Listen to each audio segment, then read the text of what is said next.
Coaches, thank you for purchasing the Smith Performance Core Training for Team Sports program. Now, I want to start with kind of dispelling some notions about core training. First of all, in this, you're not going to see any like crunches. You're not going to see any sit-ups. We're going to go over weighted carries. We're going to go over some different plank variations. We're going to go over some different dead bug variations. Now, the reason I say that is because a lot of your typical core training, all it does is target your abs, all right? But when I think of your core, I think of pretty much anywhere from your chin to say your pelvis on the front and back side. And a lot of times with your traditional sit-ups, things like that, that all gets neglected. This only gets the emphasis. Now, so we're going to call it more so trunk training than core training. The reason I didn't put that in the title is because people would look at it and say, oh, trunk training, I don't know what the hell that is, I don't want to buy it. But now, I forget who I stole this from, but they talk about how basically if you're only training your core, well, you're thinking of it as your core just being here. Cores are kind of weak, all right? So think of like an apple, it has a core. And little babies and birds eat apples, all right? As where your trunk, an oak tree has a trunk, they last hundreds of years. Now, benefits of trunk training over core training. Postural stability. So, in other words, when I'm standing, I'm going to have a better posture. When I'm playing the game, postural stability and athletic positions longer. I'm going to be able to maintain base athletic positions longer because here's your universal power position. All right? In this position, am I just working my core? No. My lower back's engaged. My T-spine's engaged. It's more than just core. So if I develop a proper trunk, I'm going to be able to maintain these athletic positions, whatever sport it is, I'm going to be able to hold this position longer than my opponent. Muscular endurance. Through these weighted carries and other variations, it's a great way to build muscular endurance, especially in younger athletes, but also in your older athletes.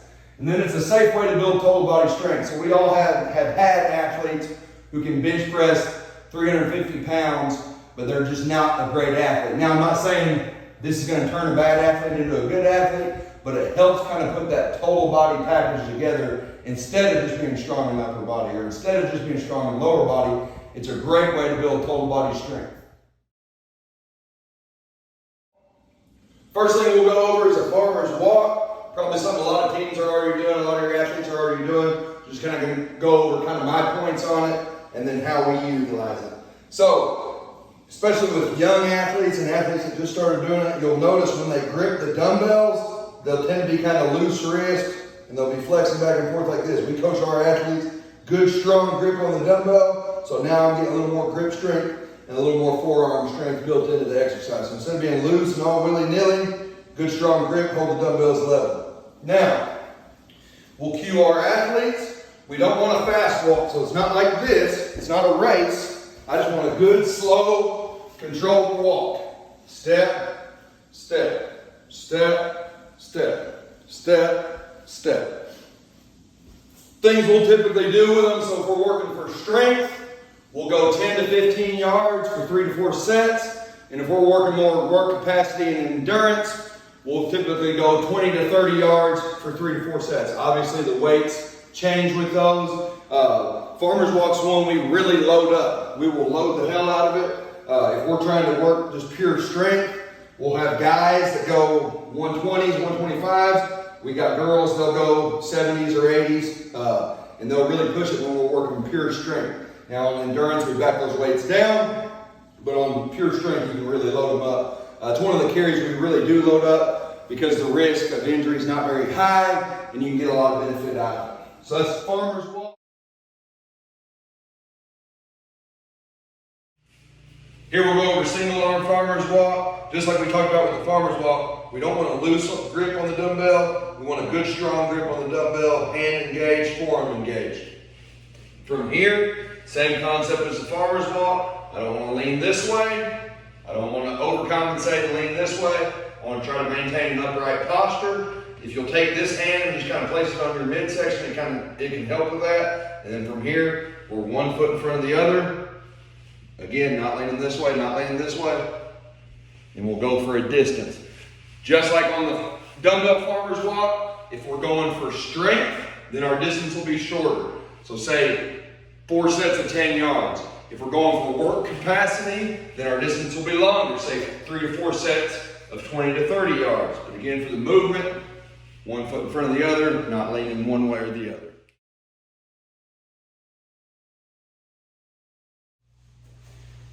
Here we'll go over single arm overhead carry. On the single arm overhead carry, it's not one we really like heavy max on or get a single on. It's just more of a work-based movement. Press the dumbbell or kettlebell overhead. Same concept as a single arm farmer's walk. Don't want to lean this way. Don't want to overcompensate and lean this way. Take my hand, place it on my midsection. I stabilize the dumbbell. And then all I do, 1 step, 1 step, 1 step, 1 step. Again, this isn't one that we're going to build for like absolute strength, but we will build into some relative strength. Programming wise, same as our other walks. We're probably going to go 3 to 4 sets of 20 to 30 yards.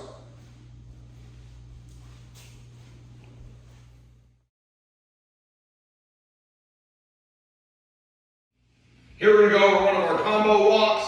One hand, you'll be in a half rack position, half rack carry. Other hand, you'll be single arm overhead carry. Again, same concept as the farmer's walk. I'm just slow, controlled reps.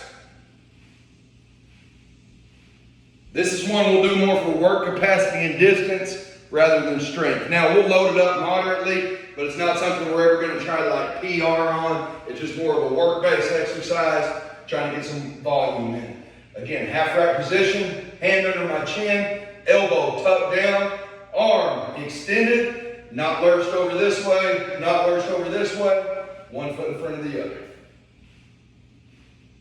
Maintaining good posture, staying tall, not letting the weights control me, I'm controlling the weights.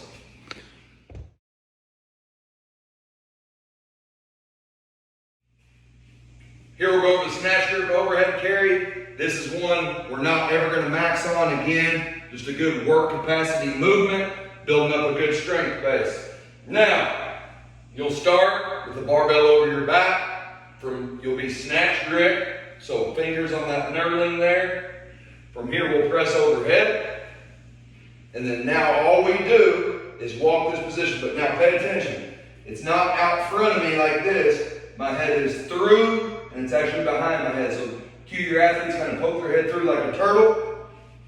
And then from here, same steps as the farmer's walk. We're just maintaining a good posture and working it for a distance. On this one, we'll typically do 2 sets of a much longer distance. So we'll do 2 sets of say 40 yards. Good starting point. Bar for your male athletes. Female athletes, your older ones will be able to do the bar. Younger ones will want to kind of progress it with a single arm overhead carry. Your male athletes can work to 10s, 15s, possibly 25s. However, though, this isn't one where you'll ever max on. Just a good work capacity movement. 1 foot in front of the other for whatever distance. Don't lean this way. Don't lean this way. And again, remember, it's not out front of me. It's behind with my head through.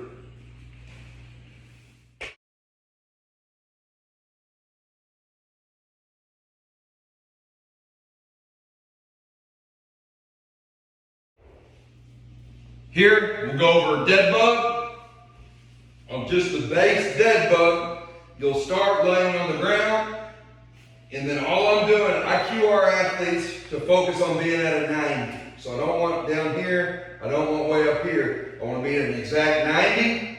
Then from here, all I'm doing, raising my shoulders and hands up, and I'm just maintaining this position right here.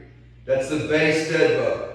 Typically hold it 4 sets of 20 to 30 seconds. Notice I don't want my arms way here. I don't want them way here. I want to be just right here.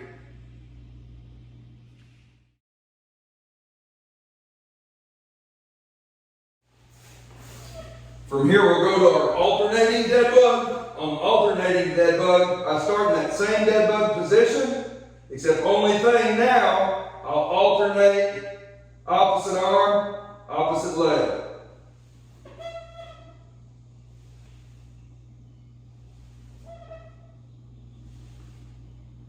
You can also do holds in this position. So you can cue the athlete to hold this position for 20 seconds, switch, then hold this position for 20 seconds. From here, we'll go over dumbbell or kettlebell dead bug. This is the same exact thing as the alternating dead bug. Only thing you're doing is adding a dumbbell or kettlebell to it. If you have kettlebells, great. If you don't, you can use dumbbells. Hold this position, good bracing the core, shoulders off the ground. Then I'll switch. Shoulders off the ground. Here we'll go over a more advanced dead bug progression. You'll take a mini band. It'll be around your feet, so we're going to build some hip flexor strength in. And then also, you'll take a resistance band you can put on the post of a rack. I have it here on this, but it can go on the post of a rack, anything you have to attach it to. So mini band will simply go around the bottom of my feet. Resistance band will be behind me overhead. And then now all I'll do, I'll press the mini band apart with my feet, hold a perfect 90. I'll bring this one down towards my chest. And now I'll hold, desired amount of time, then we'll switch, hold, desired amount of time, shoulders off the ground just like before. Just adding a little more movement to it and getting a little more of the body involved.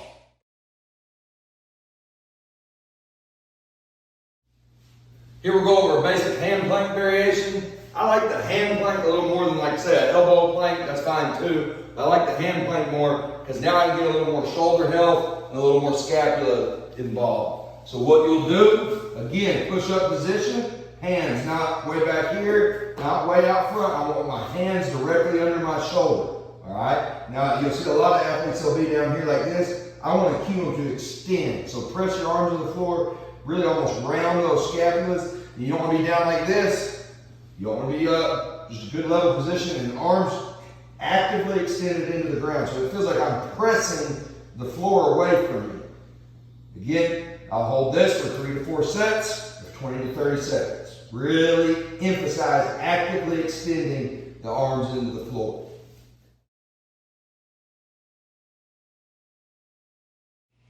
Here we'll go over one of our plank variations. One of my favorite plank variations is the tap plank. So I'll be in plank position, just a good push-up position essentially. I don't want to be duped down like this. I don't want to be way over like this. I'm just in a good neutral position. Notice I don't want my hands way out here. I want them under my shoulders, all right? And from here I just go into a tap plank position. So I'm going to raise my right hand to my left shoulder, hold, then bring it back down, and I'll take my left hand to my right shoulder, hold. You want to minimize your athletes opening up and turning. Try to keep your hips down to the ground. Touch, down, touch, down, touch, down, touch, down.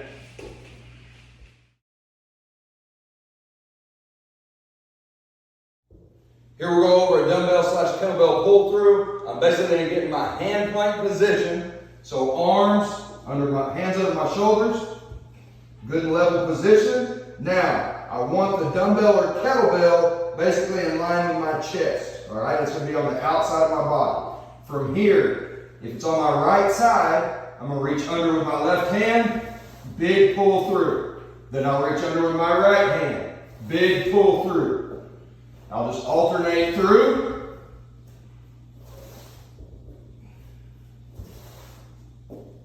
Again, we want to minimize our butt in the air or our butt down. I want to try and maintain a stable position. This is a little harder one. This will be for your more advanced athletes.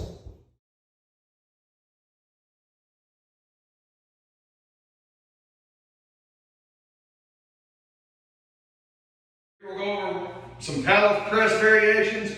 First, your base powerlift press. All I'm going to do is be in an athletic position. So just a base athletic position. And then all I do from there is I bring the resistance band down the middle and I actively extend my arms and I just hold this position. Bracing against it, not letting it pull me way over here, not over pulling here. I just hold this right down the middle, 20 to 30 seconds, 3 to 4 rounds. Now, what I can add to from here is the active press. So I'll bring it down my center, press out control. Bring it down my center, press out control. The thing is, though, you want it up control, so we don't want this. I'm actively engaging my core and pressing down the middle. Keep it directly down the middle of your body. Another powerlift press variation, same exact concept as the first one, except now I'll be in a staggered lunge position. So if my left leg is on the outside, I'm just here, I'll hold down the middle. Again, 20 to 30 seconds. And then I can also add the controlled press to it. It looks a lot easier than it is. When you first do it, you'll have athletes falling all over the place. Again, I typically go for time, not an amount of presses. 3 to 4 rounds, 20 to 30 seconds each side.